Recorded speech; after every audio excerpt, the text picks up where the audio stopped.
Hi, hello. Hi, hello. It is us. Me, Kaitlyn. Me, Janine. We are The Lady Wait, do you want to say that at the same time? The Lady Killers. Also, we have Mitsu in here again today. Special guest. Again, as always, if you hear her rustling around, that's the cat. It's not a ghost. Could be a ghost. Maybe she'll come up here. Come on, kitty bitch. It's time to go. Come on, it's your time to shine.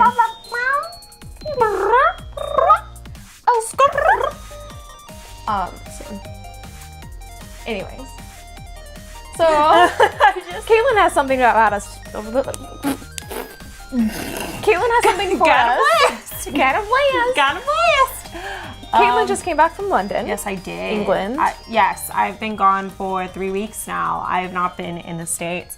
So every video you saw with us together was a lie. I know. We were not together. Well, also, up until this point, we have had all of our footage like saved up like a month in advance. This video is being recorded the Tuesday before the Friday we release it. So it's fine, Yay! right? So exciting, finally making something that's current. I know. I think it would be interesting to talk, like, have videos talking about current events, but we just don't move that fast. Okay, so you just came back from London, England. You were there for 3 weeks. Yes, well, I was there for 2 weeks. I was in New York for 3 days to go see like my baby nephew. And then I went to London to go see my very good friend Kat, who will probably be featured here somewhere in footage. Love Kat. She's wonderful. She's amazing. Beautiful and sweet and an angel and a loyal watcher. A loyal watcher? Oh yeah. Her and our friend, she's loyal. my friend Isaiah is probably our like biggest supporters. Oh, like, and to be Roby. honest. Shout out to Roby and Riley. Shout out Riley's to good too. Kat, Riley, Roby, and Isaiah. Yes, the friends. And then my dad. My mom. I know. We love you. Family. Loyal. Stay loyal. So basically, I was just going to tell you guys some story about when I was in London, like catch you guys up. And then I was going to tell you a creepy paranormal thing about a cemetery that I visited that I still have not told her about. And I won't even give her a sense of what it's about. Because we've been saving it for this. Yes. So she has no idea. She also has no idea about the story I'm about to tell her that's not paranormal. But story time. I'm basically Tana Mojo. We hang out all day, but we have been avidly, is that a word? Avidly ignoring her telling me everything that happened in London so that I can actually react to it. I mean, I've been watching, I can tell you the 3 things that happened in London. Okay. These 2 stories, and then I got really into the TV show Love Island. Highly recommend, watch it. I am participating in slightly sketchy activities so I can watch it in the States. So, we won't worry about that. So, sorry about it. I don't know what you're talking about. So I like did a big tourist binge because Kat was like working a couple of the days that I was like visiting because I was there for like almost 2 weeks in London, and then I went to DC to see my boyfriend. And so I had to like fill my time on the days that she was gone. And I know nothing about London. Like, I don't understand anything of the map system, like zones, they call like different areas zones. It's fine.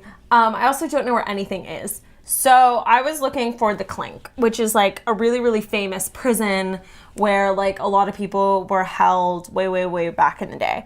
It's allegedly very haunted. It's very scary. Apparently you'll go in, you'll hear like the clinking of chains sometimes. Like a lot of ghost shows have done features on the Clink. That's not what our story is about. Okay. Kind of. This is also not the scary thing. This is just a different kind of scary. Okay. But also beautiful. So I'm trying to find the Clink. I've gone to the Tower of London because that was what I was originally planning on doing, but they have a 4-hour wait to get in. So I'm like, absolutely not. I'm not going into that. I can take a photo from a distance. Beautiful. Bye. Bye. So then I go see the Clink, which when I put it into my phone, it says it's a 30-minute bus ride away. So I'm like, that seems kind of far from central London. But I'm like, sure, okay. It's doable. I was like, whatever. I'll get on a fucking bus. Yeah. This whole Tower London thing didn't work out, so you're like... I'm like, let's see something else. Let's go see the Clink. which The I clink. also want to see. So why is it called the clink? Is that a nickname or is that what it's called? Or is it because of the clinking? It's the clink. It's a nickname. It's like what people used to just call prisons in general. Okay. But like it's a pretty famous prison. Right. It's where people would go before they were executed. Okay. So it's called the clink, partially because of the clinking sound. My friend Riley told me this. I didn't actually like research this. Okay. I was telling her the story last night. Right. So I go and I'm like, this is a really, so it takes 30 minutes and I'm falling asleep on the bus and I finally get there and it's in the middle of Brixton. Anyone who knows anything about London geography will know that I've already made a crucial mistake. It's not in Brixton. So I see a giant prison. I have to walk, by the way, from the bus stop 30 minutes to get to the prison, and I'm looking on my phone. So you're like an hour in by now. Yes. Okay. So I go, and I'm like, okay. And I see this, and it's this beautiful, big, old prison. So I'm like, sure, this is it. So I go up to the security officers that are like sitting in front of the prison, and I go, where are the visiting office? Where's the visiting office? And the ladies like look at me and they're very nice and they're like, the visiting office isn't open for another like 5 minutes. But if you go around the corner, because she was like, it opens at noon. Okay. So she was like, if you go around the corner, they'll help you out. And I'm like, okay. So I go around the corner and I've like, I start talking to these officers and they like let me in and they do this huge pat down and like all the security procedures and like all of these things. You're in an actual prison. And I'm in an actual prison. You're in an actual prison. I am in an operating men's prison that does a dinner thing, a lunch special called The Clink. No way! And if you look it up, and it's this like rehabilitating thing that they do where it's like they turn like prisoners into waiters and they cook food. So it's really great, but like it's not what I intended. So I'm like thinking in my head, I'm just like, this is a lot for a tourist attraction. Yeah. Like, I was like, what's security? And then I look and I see HMP Brixton and I realize this is an operating prison. I've made a crucial mistake. I love how far in you got before you were like, this isn't right. Like, so I look at this security officer who thinks I'm going to go now have a nice lunch in this prison. And I just go, I've made a mistake. And just literally turn around and walk the fuck out. And then I look it up later and I'm like, oh, they thought I was going to a nice lunch. Oh my God. You can't make up that story. I mean, that's amazing. Like, I wouldn't change that. Like, that's perfect. No, and like, my favorite part about this is I look it up later to see if there's anything significant about it. Because I'm writing a list of like places I've been. Because my parents are going to ask. And apparently, Mick Jagger was held there during his pot charge. I wanted you to say that like Dennis Nilsson was gonna come out and serve you a nice lunch. He's dead, isn't he? But like that was the only English killer I thought of. It's also like a classy prison, so it's like people that like commit minor crimes. Oh, okay. Like and then the Misfits wrote London Dungeon in this prison. Oh, damn. Yeah. Were they in the same position that you were? And they were like, well, I guess we're here, so let's write a song. Okay, anyways, that's an amazing story. Thank you. I love that so much. Okay. Anyway, so that was the scariest part of my London tour. Mm-hmm. And then this is the less scary part of my London tour, but the more interesting part, I think. Okay. So I'm going to spin you a tale. Okay, So I like have this fascination with like really weird cemeteries. Mm-hmm. So London has some like spectacularly old cemeteries and cemetery buildings. Like Westminster Abbey is technically a cemetery to a lot of like very famous people, including like Oliver Cromwell and Chaucer and Queen Elizabeth I and Bloody Mary and stuff like that. Okay, Mary Queen of Scots as well. So I went in there. That's super interesting. What the fuck? Not as scary there either. And then I went to Highgate, which is haunted, and like I've told you a little bit about that place. But a more interesting place I went to is called Brompton Cemetery.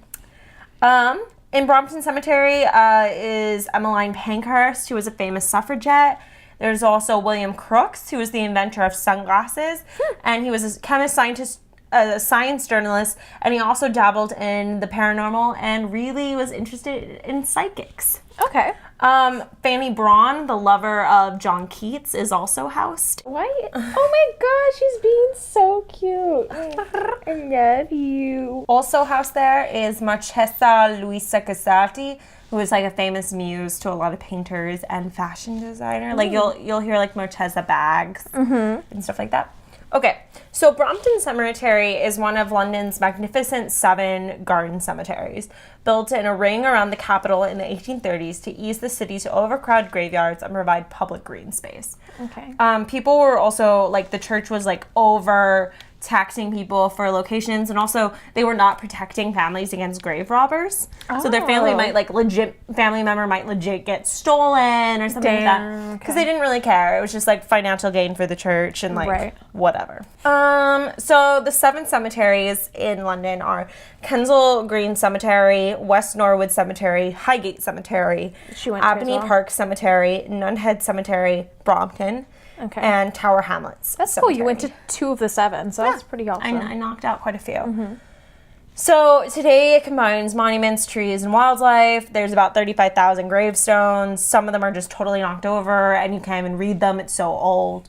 You can also see like a lot of amphibians, invertebrates, moths, birds, 60 species of tree.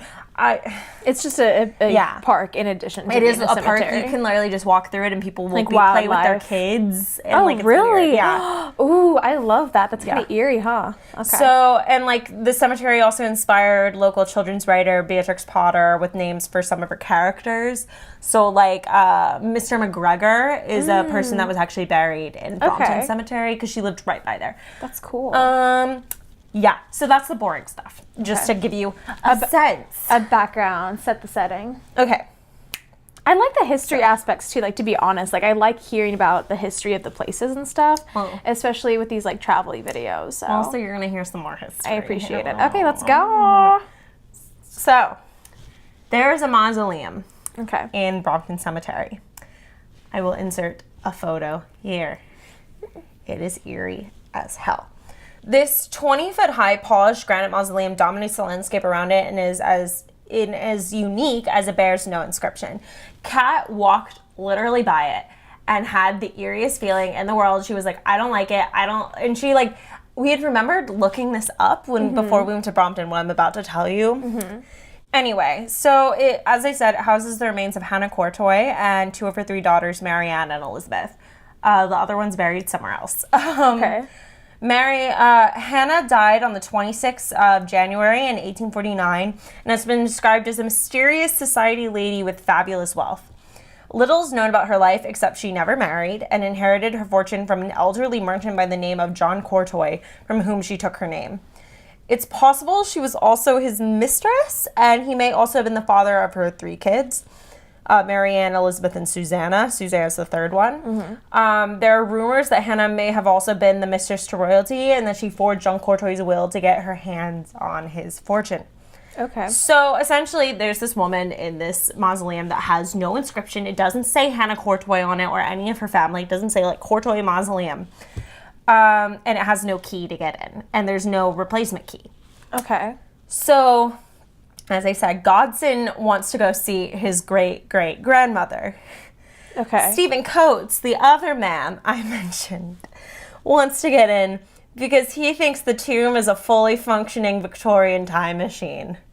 How recent is this? Like, these guys, do you know? Fairly recent. Okay. Like, they wanted the key in the key went missing in 1970, and they've been raising funds since then to try to open it. So it's fairly recent. Okay. And they still haven't opened it. Okay. Oh, really? Isn't there a way to like make a new key or anything? Or you'd think. We'll get there. Locksmith. It's fine. If the door is open, Godson, who is Hannah Courtoy's relative, expects to find a few dead birds and a lot of dust. Mr. Coates hopes to be whisked back to ancient Egypt. I'm literally quoting an article right now. That is the sassiest article ever. And this is his preferred option, to emerge from the tomb as a younger version of himself. He legitimately thinks it is possible that this is a fountain of youth. However... And also a time machine. However, he most likely thinks it's just a transportation device. What makes him think that? Does anyone know? I'll tell you. All right. Okay. So, the idea that Hannah Courtoy's tomb is a time machine, a kind of stonewalled TARDIS, as this article says, has been like looming for actually years and years, like before the 1970s. Really? It is based on a volatile, is like based on a mixture of like a lot of things, including like fact, supposition, and just people like making stuff up. Also, by the way, in answer to your key point, they don't have enough money to go get it. It's a Yale key cut, and it's like as Coates said, it's a big copper Lord of the Rings job, and it needs a heritage locksmith because the mausoleum is listed as a heritage monument. Oh, okay. So it's a it few needs different holes to jump through. Or yeah, so it's loops to very jump- expensive, and it's difficult. Okay, that's understandable. Okay. So the tomb was not completed until 5 years after Hannah's death in 1853. Oh, wow. According to various sources, there are no surviving plans, and there is, as I said, no known key to the mausoleum. So, like, there are two infamous men who likely designed this mausoleum. They are Samuel Warner and Joseph Bonomi. Warner was an inventor of naval weapons, although he was often considered a con man by people who knew him. And Bonomi was a noted Egyptologist, artist, sculptor, and museum curator. This is important because the door to this mausoleum is covered in Egyptian hieroglyphics. Really? Yes. Oh, is that why the one guy thinks it's going to transport him back to Egypt specifically? Yes. Okay. But that gets complicated. Okay. I'll explain. So Warner, who I mentioned earlier, had inventions including an invisible shell, or as Mr. Coates puts it, a bomb that could be teleported a short distance, a kind of psychic torpedo. The Royal Navy was apparently so interested in Warner's metaphysical torpedo, I guess, that they allowed him to stage several demonstrations for the Royal Navy. And at least one ship was destroyed during these trials, but like we have absolutely no proof if this thing worked. Right. Naturally. I'm just dying. Okay, the connection with Warner and his psychic torpedo has convinced Stephen Coates that the Courtoy Mausoleum is probably more like a teleportation chamber than just like a time machine. He posits, and the reason I brought up the Magnificent Seven cemeteries is that he believes that Brompton is part of a network of chambers erected in the Magnificent Seven cemeteries, and he believes that the 8th mausoleum, resembling the Courtoy tomb, is located in Montmartre Cemetery in Paris. So, if the teleportation theory is correct, the network might be used to pop over the channel as well as whiz around London in split seconds. And it's free, so you don't have to pay for the tube. He's literally just has watched way too much Doctor Who. Like, I'm gonna be completely real. So Bonomi has also, who I mentioned before, who was the Egyptologist, designed many other Egyptian-inspired structures, such as the entrance to another of the Magnificent Seven cemeteries, Abney Park, and an Egyptian spring for Hartwell House in Hartwell, Buckinghamshire. I'm really sorry. Are you though? No. Is this really important though? No. I think it is. I'm totally listening. The Victorians were fascinated with the idea of time travel. Like, it's also like this is the height of the spiritualism movement. People were like trying to move tables, do Ouija boards, blah, blah, blah. Oh, right, okay. Yeah. So some believe that pharaohs had discovered secrets to time travel. Okay. And they believe that Bonomi could have learned about time travel when he studied about Egypt and went to one of the pyramids, which Hannah Courtoy funded his expeditions to go see the pyramids. So. Okay. Yes. So the story goes that both Warner, who I mentioned before, and Bonomi were involved in the occult, and that Bonomi had discovered the secret to time travel from hieroglyphics he saw on one of his expeditions to Egypt. Okay. So the Courtoy family was known for their eccentricities and that they were rich enough probably to have financed a time machine.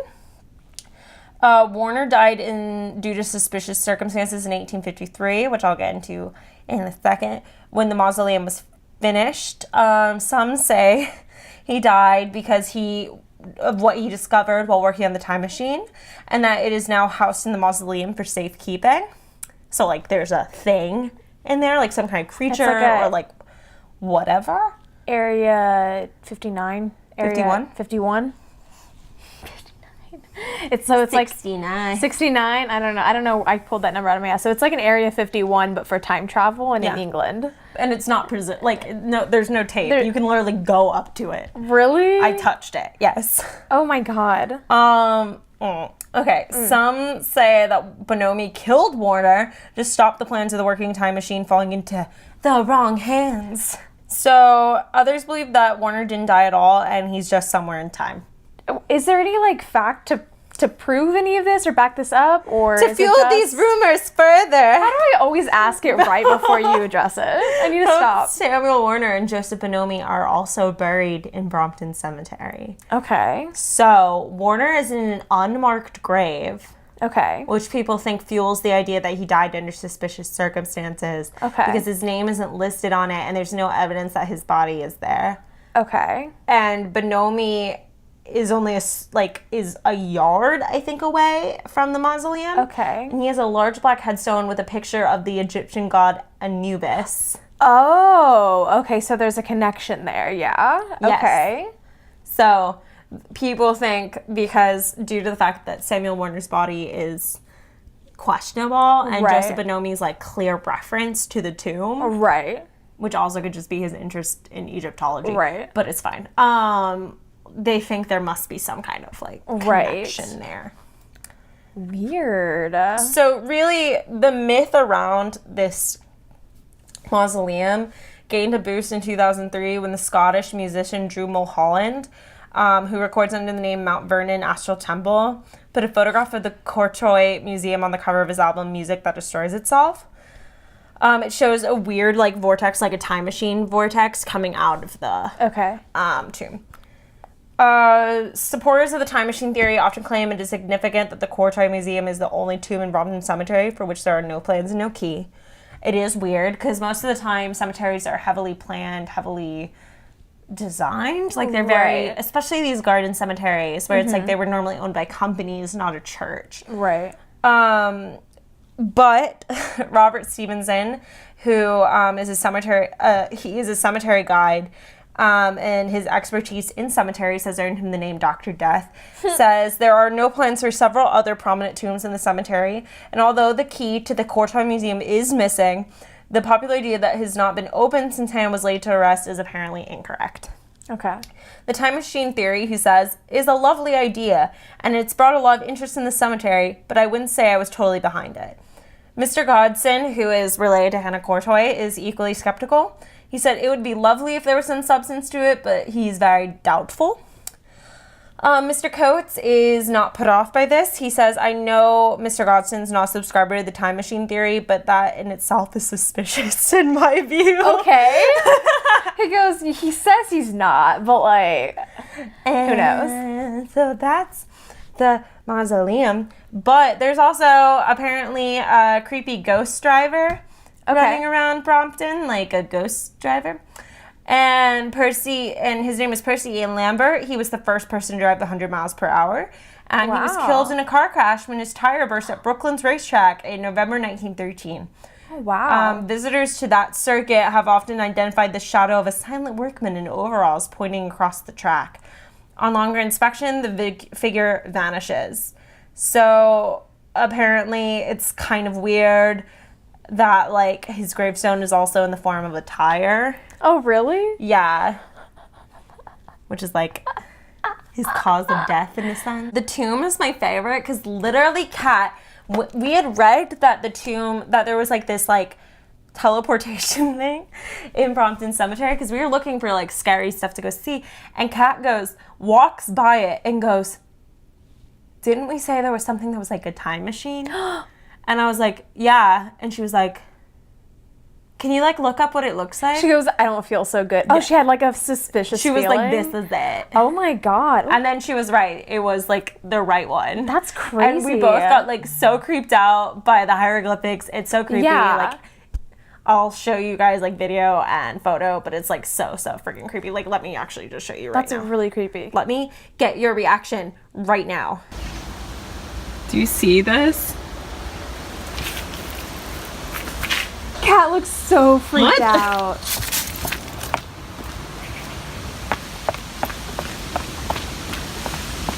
It's just on one side. Cat looks like, can I please leave? That's the main door. Okay. What?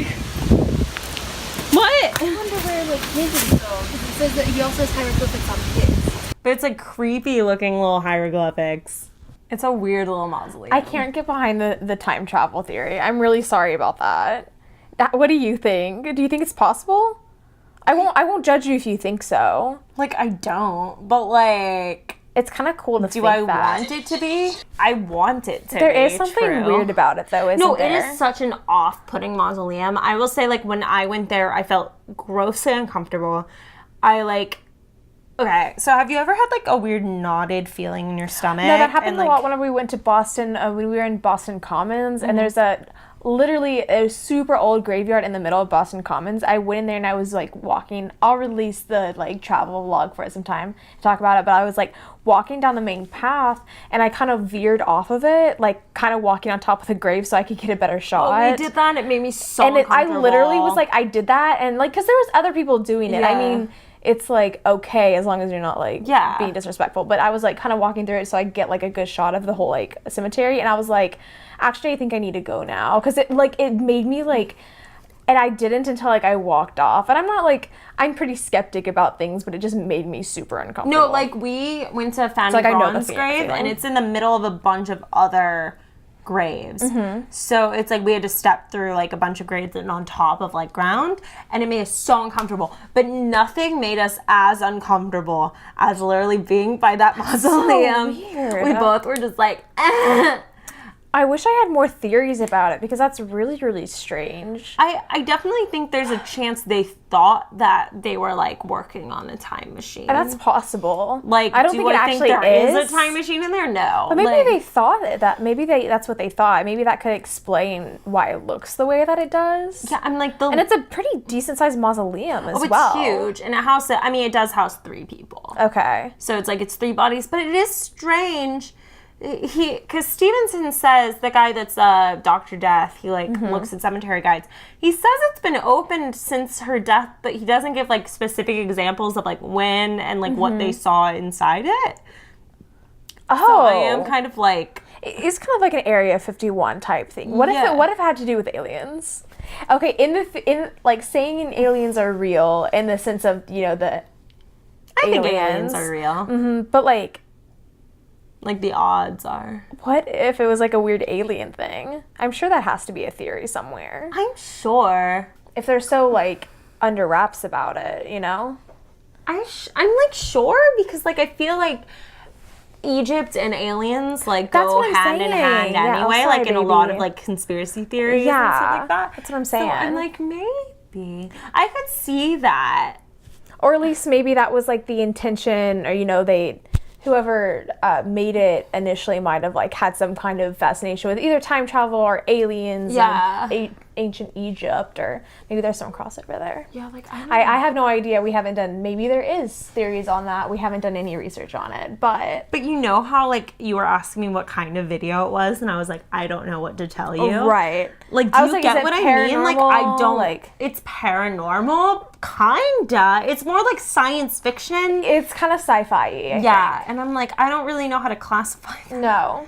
Like, Yeah, it's not even quite cryptid. Yeah, I think it's kind of sci-fi. do you know what I mean, though? It Yeah. was, like, super weird for me to have to, like, try to tell you what it was. I was like, I don't know. No, yeah. Like, I was not prepared for that. That's crazy. it's super weird. No, and that's why I was like, it was weird when we went there and we were both just like...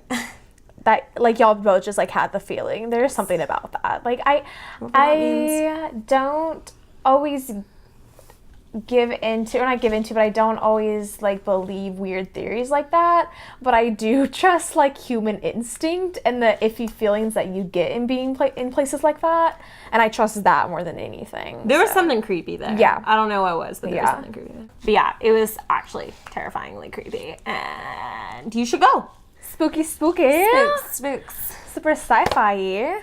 I just wanted to share that. I love that. It was the time. And I've been like literally waiting for that story because you just haven't told me because we've been waiting for this, and I like that a lot. I hope it has not let down. You didn't let me down. I don't know what to think of it. You know, It's a weird one. it's a weird theory, right? Yeah.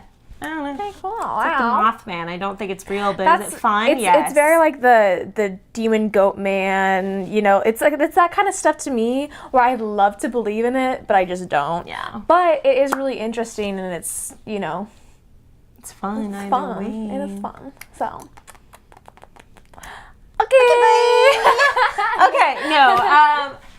Like, rate, subscribe, follow us on our social media, including Instagram, Reddit, Twitter, Facebook, Tumblr. We don't really Tumblr a lot, but we do. Post there. We do, but we have one, which is what counts. So Yeah, we're MySpace. aesthetic. I'm just kidding.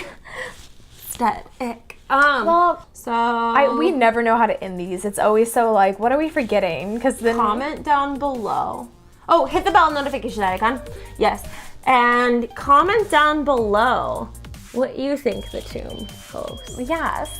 Do you think it's a time machine, alien? I think it's just a weird body enough that there's, or just haunted. It could just Do you be a think she was, weird like- haunting thing. I don't know. Yeah. But let us know your theories. Do you know anything about it? Let us know. You know, I like talking about weird things. So. Okay. I would get Mitsuha, but she's mad that I woke her up by moving her. What so if I she's moved my pouting. hair to try to summon her? Now she's like, her eyes are like rolled back. But okay, we love you guys, and we will see you next week. Bye.